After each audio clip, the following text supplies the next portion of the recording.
रानू चिड़िया के 2 बच्चे थे, कुकू और गुड़िया। लेकिन वो दोनों बहन भाई हर समय लड़ते रहते थे। मम्मा चिड़िया अपने बच्चों को बहुत समझाती थी, लेकिन वो दोनों कोई बात ना सुनते और एक दूसरे से झगड़ा करते रहते थे। काश तुम्हारी जगह मेरी कोई और बहन आती, पता नहीं तुम चुड़ैल क्यों आई हो। अच्छा, मुझे भी कोई शौक नहीं है तुम्हारी बहन बनने का। मुझे भी कोई और भाई चाहिए जो अच्छा हो, मुझसे प्यार करे। दोनों ऐसे ही लड़ते रहते थे। मम्मा चिड़िया अभी वो जंगल में पहुँचे ही थे कि बारिश शुरू हो जाती है। गुड़िया और उसके पापा एक घने पेड़ के नीचे खड़े हो जाते हैं। पापा, आप हमारे लिए कितनी मुश्किल से काम करते हैं। अपने बच्चों के लिए, अपने परिवार के लिए सबको ऐसा ही करना पड़ता है मेरी बेटी। पापा, मुझे भूख लगी है। आप इसी पेड़ के नीचे बैठें, मैं अभी अपनी बेटी के लिए कोई फल ढूंढ कर लाता हूँ। फिर पापा चिड़िया अपनी बेटी के लिए भोजन लेने जाता है। गुड़िया वहाँ बैठकर बारिश के पानी से खेलने लगती है। वाह रे चील, तेरी किस्मत, ऐसी बारिश के मौसम में नरम नरम मांस, और वो भी अकेला छोटा पक्षी। चील खुशी से उड़ती है और अपने पंजों से गुड़िया को उठाकर वहाँ से भाग जाती है।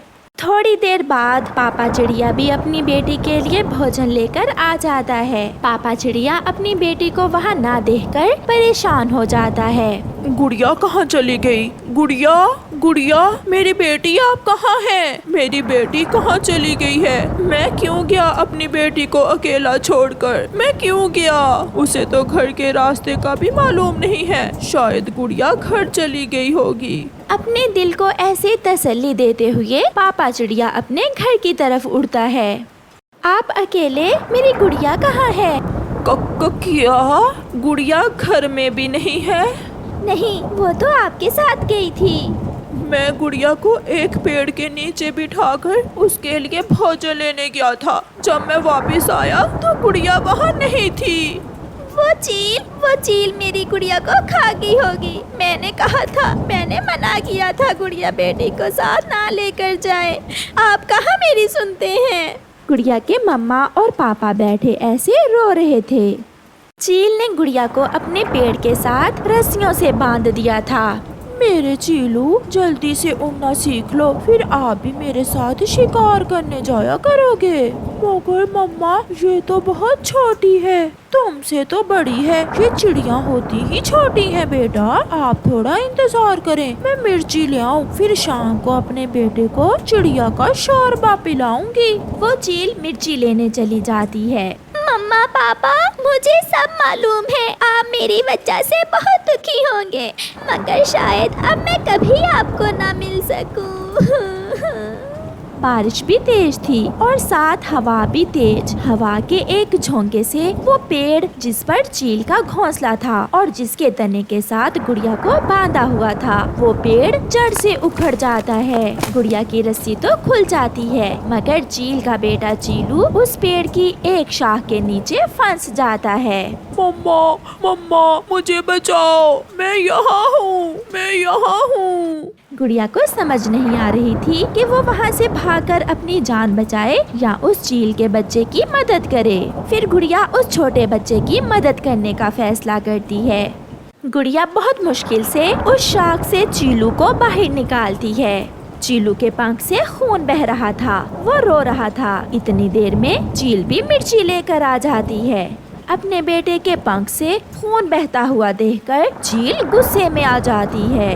छोटी चिड़िया की बच्ची, तुमने ही मेरे बेटे को मारा होगा। ये सुनकर चीलू बोलता है, नहीं मम्मा, इसे मत मारना। जैसे ही आप गई तो ये पेड़ गिर गया और मैं इस शाख के नीचे दब गया था। अगर ये छोटी चिड़िया मुझे बाहर ना निकालती तो मैं कब का मर गया होता। मैं आज़ाद हो चुकी थी, मैं भाग भी सकती थी, मगर मेरी मम्मा ने मुझे हमेशा यही सिखाया है कि हमेशा दूसरों की मदद करें। चील की आंखों में आंसू थे। मैंने तुम्हारी जान लेने की कोशिश की और तुमने मेरे बेटे की जान बचाई। आप बहुत अच्छी हो बेटी। जाओ, आप आज़ाद हो, अपने पापा के पास जाओ। गुड़िया खुशी खुशी वहाँ से चली जाती है। गुड़िया उसी पेड़ के नीचे जाकर बैठ जाती है जहाँ उसे उसके पापा बिठा कर गए थे। मेरे पापा मुझे ढूंढते ढूंढते यहाँ ही आएंगे। तेज बारिश में चील भी अपना घोंसला एक दूसरे पेड़ पर बनाने का काम शुरू करती है। दो कौवे गुड़िया को अकेले बैठी हुई देख रहे थे। कालू, इस चिड़िया की बच्ची को चील को बेचकर हम काफी सारे दाने ले सकते हैं। ये तो बहुत आसान है, मैं अभी इसे उठा लाता हूँ। फिर कौवा गुड़िया के पास जाता है। छोटी चिड़िया, चलो मैं तुम्हें तुम्हारे घर छोड़ आता हूँ। कौवे अंकल, मुझे घर के रास्ते का नहीं मालूम, आप बहुत अच्छे हैं, प्लीज मुझे मेरे घर छोड़ आए। फिर गुड़िया कौवे के साथ उड़ती है। कौवा और कौवे गुड़िया को साथ लेकर चील की तरफ चले जाते हैं। तुम इस चिड़िया को लेकर यहाँ बैठो, मैं पहले चील से बात करके आती हूँ। कौवा गुड़िया को लेकर एक पेड़ पर बैठ जाता है और गोरी कौवी चील के पास जाती है। बहुत बुरा हुआ चील दी, जो आपका घर टूट गया। गौरी, बारिश के साथ हवा भी थी, मेरा घर तेज हवा से टूट गया। एक खुशी की खबर है मेरे पास, एक चिड़िया है, अगर मैं वो तुम्हें ला कर दूं तो आप मुझे क्या दोगी? मैं तुम्हें ढेर सारे दाने दे सकती हूँ। मैं तो कल से भूखी हूँ और तुम्हें तो मालूम है मेरा भोजन मांस ही है। मैं अभी आई चील दी। गोरी जाती है। चलो कालू, इस चिड़िया को साथ लेकर मेरे पीछे पीछे आओ। वो दोनों दुष्ट कौवे गुड़िया को चील के पास ले जाते हैं। गुड़िया, तुम बेटी, तुम इनके चुंगल में कैसे फंस गई? आंटी, ये तो मुझे मेरे घर लेकर जा रहे थे और ये मुझे आपके पास ले आए। क्या चील दी, आप जानती हैं इसे? एक चिड़िया चील को आंटी कह रही है। चुप कर जाओ दुष्ट कौवो, जाओ और इसे सुरक्षित इसके घर छोड़ कर आओ, वरना मैं तुम्हें भी मार दूंगी और तुम्हारे बच्चों को भी। ये सुनकर कौवे कुछ बोले बिना गुड़िया को साथ लेकर वहाँ से उड़ जाते हैं। ये रहा तुम्हारा घर छोटी चिड़िया। कौवे गुड़िया को उसके घर के बाहर छोड़कर चले जाते हैं। गुड़िया दस्तक देती है। गुड़िया, मेरी बेटी आप, मुझे तो विश्वास नहीं हो रहा। फिर गुड़िया की मम्मा गुड़िया को घर में ले जाती है और गुड़िया उन्हें सारी बात बताती है। मम्मा, उस चील आंटी ने कौवों को बहुत डांटा। मेरी बेटी, इसीलिए तो कहते हैं जो दूसरों की मदद करता है ऊपर वाला हमेशा उसकी मदद करता है। अब मैं कभी अपनी बेटी को अकेला नहीं छोड़ूंगा। फिर वो सारा परिवार खुशी खुशी बारिश के मौसम का आनंद लेता है। रानो चिड़िया का आमों का बाग था। रानो चिड़िया को अपने आमों के बाग की रखवाली के लिए किसी पक्षी की तलाश थी। एक दिन एक कौवा उड़ता हुआ तोते के पास जाता है और तोते से कहता है, तोते, मैं दूसरे जंगल से काम करने इस जंगल में आया हूँ। क्या तुम मुझे इस जंगल में कोई काम ढूंढ कर दे सकते हो? कौवे, मेरी एक चाहने वाली चिड़िया को अपने आमों के बाग की रखवाली के लिए एक पक्षी की जरूरत है। आप मेरे साथ चलें, मैं आपको चिड़िया के बाग में रखवा देता हूँ। कालू कौवा खुश हो जाता है और तोते के साथ चला जाता है। तोते भैया, ये कौवा कौन है? चिड़िया बहन, ये तोता पूर्व वाले जंगल से काम करने इस जंगल में आया है। आपने मुझे कहा था कि रखवाली के लिए किसी की ज़रूरत है, तो मैं इसे अपने साथ ले आया। मैं अपना काम बहुत मेहनत से करूँगा। दिन तो दिन मैं रात को भी जाकर आपके बाग की रखवाली करूँगा। किसी को एक आम भी तोड़ने नहीं दूंगा मैं। तोते भैया, ये कौवा ठीक रहेगा, ये काम अच्छी तरह करेगा। मैं इसे ही अपने आमों की बाग की रखवाली के लिए रख लेती हूँ। फिर रानो चिड़िया कालू कौवे को काम समझाने लगती है। कौवे, दिन में तो कोई चोर यहाँ नहीं आता, हाँ, लेकिन रात को कुछ चोर उल्लू मेरे बाग से आम तोड़ कर ले जाते हैं। आपने उन उल्लुओं पर नजर रखनी है। चिंता ना करो मालकिन, मैं उन उल्लुओं को पकड़कर उल्टा लटका दूंगा, अगर वो इस बाग की तरफ आए भी तो। रानो चिड़िया अपने घर चली जाती है। कालू कौवा बाग में इस पेड़ से उस पेड़ की तरफ उड़ने लगता है। जब उसे भूख लगती तो वो सबसे बड़ा मीठा रसीला आम तोड़कर खा लेता। मेरी किस्मत अच्छी थी जो मैं यहाँ आ गया, काम भी मिल गया और खाने को मुझे मीठे मीठे आम भी मिल गए। ऐसे ही रात हो जाती है। कालू कौवा एक आम के पेड़ पर बनाए हुए घोंसले में जाकर लेट जाता है। थोड़ी देर बाद ही कालू कौवा सो जाता है और वो जोर जोर से खर्राटे लेने लगता है। आधी रात को चोर उल्लू भी बाग में पहुंच जाते हैं। छोटे, ये आवाज कैसी है? शायद कोई बाग में सो रहा है। हाँ बड़े, वहाँ वहाँ कोई है। दोनों चोर उल्लू जाकर देखते हैं तो कौवा सोया हुआ था। ये तो सोया हुआ है। शायद रानो चिड़िया ने इस कौवे को बाग की रखवाली के लिए रख लिया है। दोनों उल्लू एक पेड़ से पके हुए आम तोड़ते हैं। एक आम उल्लू चोर के हाथ से छूटकर नीचे गिर जाता है और कालू कौवे की आंख खुल जाती है। चोर चोर चोर! कालू कौवा शोर मचाता हुआ उठकर भागता है। छोटे भागो भागो, कौवा आ रहा है। दोनों उल्लू कालू कौवे के पहुंचने से पहले पहले ही भाग जाते हैं और अपने टूटे हुए आम वहीं छोड़ जाते हैं। साले भागे, चोर चोर उल्लू कहीं के। मैं छोड़ूंगा नहीं उन उल्लुओं को। सुबह हो जाती है। रानो चिड़िया भी अपने आमों के बाग में पहुंच जाती है। मालकिन, ये आम वो चोर उल्लू तोड़ रहे थे। जब मेरी आंख खुली तो वो दोनों चोर उल्लू आम छोड़कर भाग गए। कालू कौवे, मैं बहुत खुश हुई हूँ। तुमने तो पहले ही दिन चोरों को भगा दिया है। अगर तुम ऐसे ही काम करते रहे तो मैं तुम्हारी तनख्वाह भी बढ़ा दूंगी। कालू कौवा अपनी तारीफ सुनकर बहुत खुश होता है। कालू कौवा सारा दिन सोकर गुजारता है। शाम हो जाती है और रानो चिड़िया घर जाने से पहले कालू कौवे को जगा देती है। कौवे भैया, अब उठ जाएं, मैं घर जा रही हूँ। आज उल्लू चोरों का ध्यान रखना। वो कल आए थे, वो आज भी जरूर आएंगे। चिंता ना करे मालकिन, अगर वो उल्लू चोर आ जाए तो बचकर नहीं जाएंगे। रानो चिड़िया अपने घर चली जाती है और कालू कौवा आम के बाग के चक्कर लगाने लगता है। ऐसे ही रात हो जाती है, लेकिन आज रात कालू कौवा घोंसले में सोने की बजाय एक घने आम के पेड़ में छुपकर बैठ जाता है। अगर आज वो चोर उल्लू आए तो मैं उन चोरों को पकड़ लूंगा। आधी रात हो जाती है। छोटे भाई, भूख लगी है, चल चिड़िया के बाग से आम खाने जाते हैं। लेकिन वहाँ तो बाग का रखवाला कौवा है। कल की तरह आज भी हम किसी न किसी तरह उस कौवे से बचकर निकल ही आएंगे। दोनों उल्लू चोर उड़ते हैं और रानो चिड़िया के आमों के बाग में पहुंच जाते हैं। वो दोनों उल्लू अपने ध्यान जाकर आम तोड़ने लगते हैं, लेकिन आज कालू कौवा छुपा हुआ था। वो घने पेड़ में बैठा उल्लू चोरों को देख रहा था। कौवा आहिस्ता आहिस्ता घने पेड़ से निकलता है और पीछे से आकर एक उल्लू को पूंछ से पकड़ लेता है। चोर चोर चोर, जाओगे कहाँ? दूसरा उल्लू चोर भाग जाता है। कौवे, मुझे छोड़ दो, मुझे जाने दो। मैं तो आज पहली बार आया हूँ चोरी करने। तो कल तेरा बाप था, तू कल भी आया था। कालू कौवा उल्लू चोर की अच्छी तरह पिटाई करता है और उसे एक पेड़ के साथ बांध देता है। अब सुबह मालकिन आकर ही तेरा फैसला करेगी। कौवा आराम से जाकर अपने घोंसले में लेट जाता है। सुबह हो जाती है। रानो चिड़िया उठ जाती है और अपने आमों के बाग में आकर पेड़ के साथ उल्लू को बंधा हुआ देखकर हैरान हो जाती है। कौवे कौवे, ये उल्लू कौन है? कालू कौवा वहाँ आ जाता है। मालकिन, यही वो उल्लू चोर है जो हर रोज आम चोरी करने आता है। उल्लू चोर, कितनी भी चोरियां कर लो, एक ना एक दिन तो चोर की चोरी पकड़ी ही जाती है।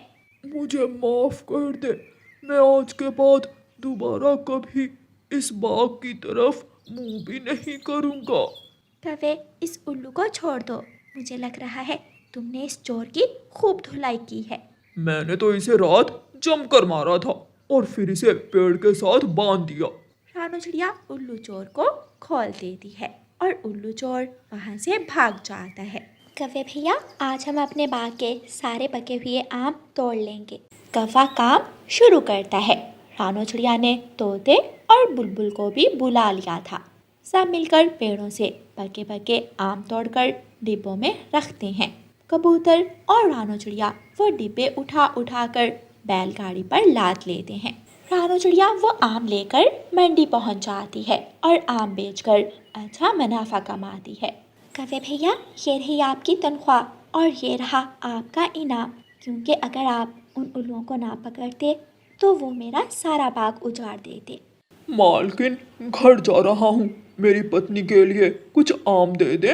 रानो चिड़िया एक पूरा भरा हुआ डिब्बा आमों का कालू कौवे को दे देती है और कालू कौवा खुशी खुशी आम, तनख्वाह और अपना इनाम लेकर अपने जंगल वापस चला जाता है। कालू कौवे ने मेहनत और ईमानदारी से काम किया, इसलिए उसे इनाम भी मिला और आम भी। वो उल्लू दोबारा रानो चिड़िया के बाग की तरफ मुंह नहीं करते। प्यारे दोस्तों, इस कहानी को लाइक, अपने दोस्तों के साथ शेयर और चैनल को सब्सक्राइब करना बिल्कुल मत भूलना। आपका धन्यवाद। प्यारे दोस्तों, इस कहानी के पिछले भाग में आपने देखा कि कैसे कालू कौवे ने चुड़ैल से जादुई घड़ी ली और कबूतर को अपने वश में कर लिया। अब देखिए आगे का भाग। सुबह हो जाती है, रानो चिड़िया को बुलबुल की कॉल आती है। रानो चिड़िया फोन उठाती है। रानो बहन, मेरी माँ आ रही है, वो मीठा फल खाती है, लेकिन अगर मैं फल ढूंढने गई तो मुझे देर हो जाएगी। अगर आपके पास कुछ खाने को है तो मुझे दे जाओ। हाँ बुलबुल बहन, मेरे पास रसीले आम है। मेरी माँ का आमों का बाग है, वहाँ से ही मुझे आमों की बोरी आई है। मैं टोकरी में आपको आम दे जाती हूँ। बहुत बहुत धन्यवाद रानो बहन, आपने तो मेरी मुश्किल आसान कर दी। और बुलबुल को उसके घर देने चली जाती है। कालू कौवा भी अपने घर से निकलता है। वो कबूतर के पास जाता है। जी आका, बताएं आज क्या आदेश है? मेरे साथ तोते के पास चलो। कबूतर कालू कौवे के साथ तोते के घोंसले में जाता है। क्यों आए हो यहाँ इस काले कलोटे को साथ लेकर? तुम आज रानो चिड़िया के पास जाओगे और उसके सारे आम चुरा कर ले आओगे। क्यों जी, मैं अपने ही दोस्त के घोंसले में चोरी क्यों करूँगा? कालू कौवा अपनी जादुई घड़ी बाहर निकालता है। उसकी चेन पकड़कर घड़ी को तोते के सामने दाएं बाएं हिलाता है और बोलता है, मेरी बात कान खोल कर सुनो, मैं तुम्हारा आका हूँ। तुम मेरा हर आदेश मानोगे। अगर तुमने मेरी बात ना मानी तो मैं तुम्हें मार दूंगा। मिट्ठू तोता भी कालू कौवे के वश में आ जाता है। जी, आप मेरे आका है, आप जो भी कहेंगे मैं वो सब करूँगा। तो फिर जाओ और उस चिड़िया की आमों की बोरी उठा लाओ और उस चिड़िया को अच्छा सबक सिखा कर आना। रानो चिड़िया भी आमों की टोकरी बुलबुल को देकर वापस अपने घोंसले में आ रही थी कि वो देखती है कि तोता और कबूतर उसके आमों की बोरी उठा कर ले जा रहे हैं। रानो चिड़िया उनका पीछा करती है। कबूतर और तोता आम ले जाकर कालू कौवे को देते हैं। कबूतर भाई, तोते भाई, ये आप क्या कर रहे हो? मेरे आम इस दुष्ट कालू कौवे को क्यों दे रहे हो? लाओ मेरे आम मुझे वापस करो। तोते कबूतर, ये रानो चिड़िया तुम्हारे आका को बुरा भला बोल रही है, इसकी पिटाई करो। दोनों तोता और कबूतर रानो चिड़िया की पिटाई करने लगते हैं और रानो चिड़िया रोती हुई वहाँ से चली जाती है। रानो चिड़िया दुखी दिल के साथ अपने घर में बैठी हुई थी। कबूतर भाई और तोते भाई, आप मेरे साथ ऐसा कैसे कर सकते हैं? जरूर उस कालू कौवे ने उन पर कुछ किया है, वरना वो तो मेरे बहुत अच्छे दोस्त हैं। रानो चिड़िया फैसला करती है कि कल वो कालू कौवे का पीछा करेगी। अगले दिन कालू कौवा फिर से किसी पक्षी पर जादू करने अपने घर से निकलता है। रानो चिड़िया भी छुप छुप कर कालू कौवे का पीछा करती है। रास्ते में मैना बैठी थी जिसके पास लाल अनार थे। कालू कौवा मैना के पास जाता है। चुपचाप ये अनार मुझे दे दो, वरना क्या कर लोगे? ये अनार मैं अपने बच्चों के लिए लाई हूँ। कालू हंसने लग जाता है और अपनी जादुई घड़ी फिर से निकालता है और उस मैना के सामने दाएं बाएं हिलाता है। बात सुन कमजोर मैना, ये अनार तुम मुझे खाने को दोगी और आज से जो मीठा फल भी तुम्हें मिला करेगा तुम वो सब मुझे ला कर दोगी। जी मेरे आका, ये ले, ये आपके अनार। मैं अभी और भी मीठे फल ढूंढ कर लाती हूँ और आपको देती हूँ। मैना ये कहते हुए वापस उड़ती है। ये जादुई घड़ी तो कमाल की है, ये तो मेरे पास पहले ही होनी चाहिए थी। कैसे सब पक्षी अब मेरे आगे पीछे घूमते हैं और मेरा हर आदेश मानते हैं। अब अगली बारी उस कमजोर रानो चिड़िया की है, उसे अपने वश में करके अपने घर के सारे काम करवाऊंगा। मेरी पत्नी गोरी तो खुश हो जाएगी। रानो चिड़िया पेड़ के पीछे छुपकर सारी बातें सुन रही थी। वो चुपके से वहाँ से उड़ती है। अच्छा तो वो दुष्ट काला कलोटा कौवा सब पक्षियों पर अपना जादू कर रहा है। उसने मेरे दोस्तों को मेरे खिलाफ कर दिया। मैं छोड़ूंगी नहीं उसे, अच्छा मजा सिखाऊंगी। आने तो दो जरा उस कालू को, अब उसका जादू उसी पर उल्टा पड़ेगा। कालू कौवा आराम से अपने मीठे फल खाता है और रानू चिड़िया पर जादू करने चला जाता है। रानू चिड़िया अपने घोंसले में थी। कैसा लगा रानू चिड़िया अपने ही दोस्तों के हाथों पिटाई खाते हुए? तुम एक दुष्ट और गंदे कौवे हो। जब मेरे दोस्त होश में आएंगे वो छोड़ेंगे नहीं तुम्हें। वो अब कभी होश में नहीं आएंगे, बल्कि अब तुम भी मेरे वश में आ जाओगी। कालू कौवा ऐसे कहते हुए अपनी जादुई घड़ी बाहर निकालता है और उस रानू चिड़िया के सामने हिलाते हुए आंखें बंद करके अपना मंत्र पढ़ता है। लेकिन रानू चिड़िया भी पूरी तैयारी के साथ बैठी थी।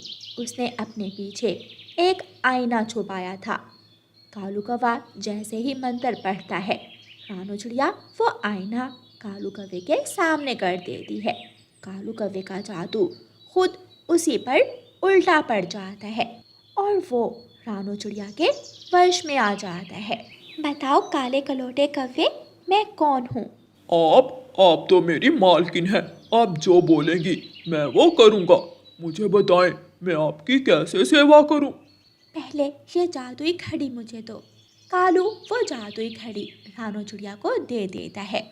फिर रानू चिड़िया एक एक करके अपने दोस्तों के पास जाती है और जादुई घड़ी के जादू से उन्हें ठीक कर देती है। रानू चिड़िया हमें माफ कर दो, हमने तुम्हें मारा। हाँ रानू चिड़िया, हम बहुत शर्मिंदा हैं। तोते और कबूतर, आपने कुछ नहीं किया, ये सब उस कालू कौवे का किया धरा है। लेकिन आप चिंता ना करें, अब उस कालू कौवे का जादू उसी पर उल्टा हो गया है। अब जैसे वो हमारा दाना चुरा कर खाता था, अब वैसे ही वो हम सबके लिए दाना लाया करेगा। कालू कौवा भी वहाँ आ जाता है। सुनो काले कलोटे कौवे, जी मालकिन, बताइए आपका क्या आदेश है? इस जंगल में जितने भी पक्षी हैं, तुम उन सब के लिए दाना ढूंढ कर लाओगे। तुम सबके घोंसलों की सफाई करोगे और जंगल के सारे काम तुम ही किया करोगे। जी मेरी मालकिन, मैं अभी सब पक्षियों के लिए दाना लेकर आता हूँ। कालू कौवा जंगल जाता है और सब पक्षियों के लिए दाना ढूंढता है और जंगल के सभी पक्षियों के घरों में जाकर उन्हें दाना देता है। फिर उस दिन से कालू कौवा रानू चिड़िया की हर बात मानता है। गोरी कौवी कालू की पत्नी रोती हुई रानू चिड़िया के पास आती है। रानू चिड़िया हमें माफ कर दो, मेरे पति को वापस होश में ला दो। हम यहाँ से दूर चले जाएंगे, हम ये जंगल ही छोड़कर चले जाएंगे। अब हम किसी को परेशान नहीं करेंगे। तुम दोनों ने सब पक्षियों को बहुत तंग किया है। कुछ दिनों तक तुम दोनों अपने किए की सजा जरूर काटोगे। कालू और गौरी ने सब पक्षियों का दाना चुराया और उन्हें तंग किया। अब सजा तो उन्हें मिलनी ही थी। प्यारे दोस्तों, इस कहानी को लाइक, अपने दोस्तों के साथ शेयर और चैनल को सब्सक्राइब करना बिल्कुल मत भूलना। आपका धन्यवाद।